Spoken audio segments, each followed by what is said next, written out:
is not listed on your program.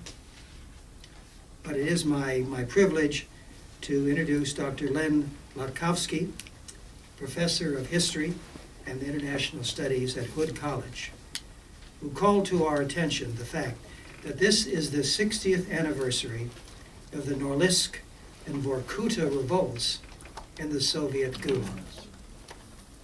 The bravery of those who stood up to the Soviet regime was remarkable. And we have asked Professor Latkowski to say a few words about those 1953 revolts. Professor?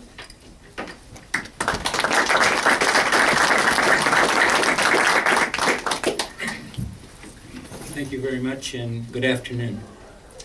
This year marks the 60th anniversary of massive revolts at the Norilsk and Vorkuta Gulag forced labor camps in 1953.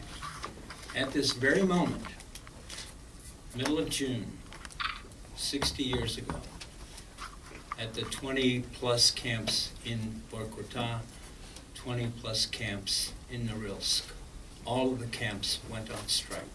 Well, they'd gone on strike a couple weeks earlier. They were still on strike. These uprisings put in motion the steps that led eventually to the end of the Gulag. The revolts were staged by prisoners, unjustly arrested and sentenced to slave labor in the Gulag. They were from many different nationalities. They demanded better conditions, fair treatment, and they refused to work until conditions improved. Their decision to strike threatened the basis of the Stalinist economy, which relied heavily on slave labor. The Norilsk complex produced nickel, platinum, and many other highly valued metals.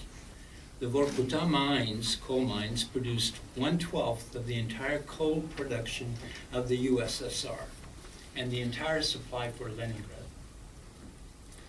60 years later, the historic significance of these revolts remains great, but unfortunately, the knowledge is not so extensive. The uprisings were a clear sign of the long-standing internal opposition to the Soviet communist system. An American prisoner at Vorkuta, John Noble, who survived the uprising, called it the Great Vorkuta Slave Rebellion. Jānis Zīle, a Latvian participant, said it proved that prisoners were able to unite and challenge an inhumane system.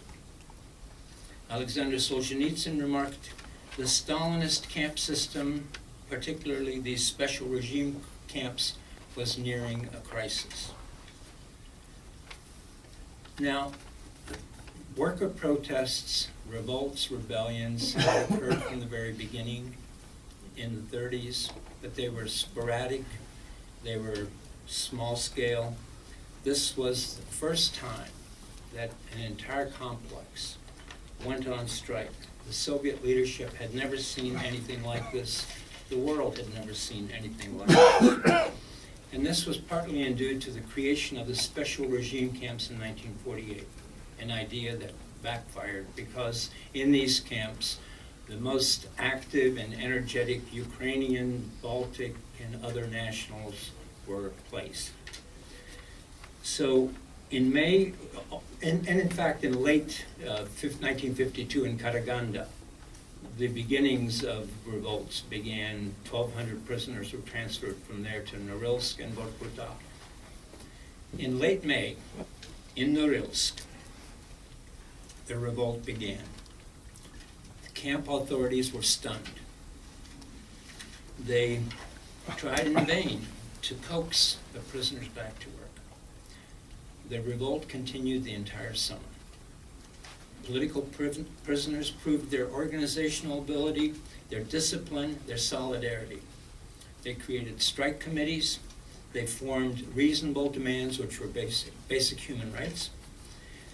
And the Ukrainians were the majority in the camps, but all nationalities took part. Sympathy strike, and the word spread quickly to other parts of the Gulag, and sympathy strikes spread. One of the amazing events, which is a story in itself at Norilsk, is the Women's Camp Number 6, which early on joined in the revolt. And here again you have Ukrainian leaders like Lesya Zelenskaya and Maria Nich, and then 3 Baltic heroines, the Estonian Asta Tofri, the Latvian Alida Dauge, and the Lithuanian Irena Martinkute Smetanione. They went on a hunger strike for 2 weeks, and then eventually their revolt was put down most brutally. At Norilsk, Camp Number 3 held out the longest. By mid-June, many of the camps had gone back to work. Camp 3 held out.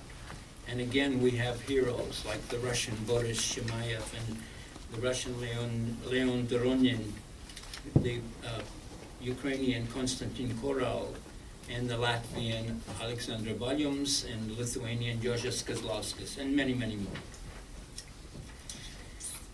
The Norilsk revolt was put down brutally, with a bloody repression, killing hundreds and wounding hundreds. Simultaneously with the Norilsk revolt, a revolt broke out at Vorkuta. I'm going to summarize here and mainly say, again, massive revolt, same kinds of demands, freedom or death. That was the slogan. On August 2nd, a massacre at Camp 29, the last one to hold out, occurred. Put down by the top authorities in the Soviet Union, ordered by Krugloff in Moscow, Sergei Krugloff, but on the scene was NKVD General Maslennikov and the Procurator General Roman Rudenko. They were in charge as the prisoners were mowed down by machine guns. So, in conclusion, we need to know better the events of the Gulag, the history of the camps. Some effort has been made by heroic people, by objective historians, but the Russian government has failed to do its part and has ignored the history of the Gulag, and not only that, but now is threatening the Society of Memorial. Each year, the survivors of the Vorkuta uprising commemorated the event. On August 1st, at Mine 29, they erected a small memorial to the fallen.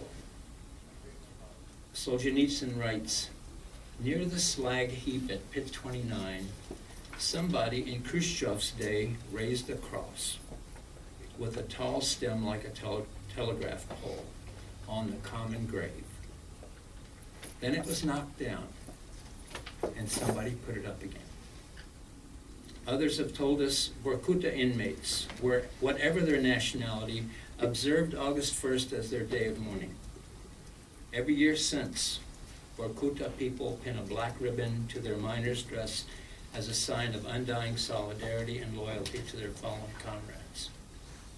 So on this day, let us remember these victims of communism, the courageous men and women who took part in the revolts, which are among the most momentous events in the history of Soviet communism.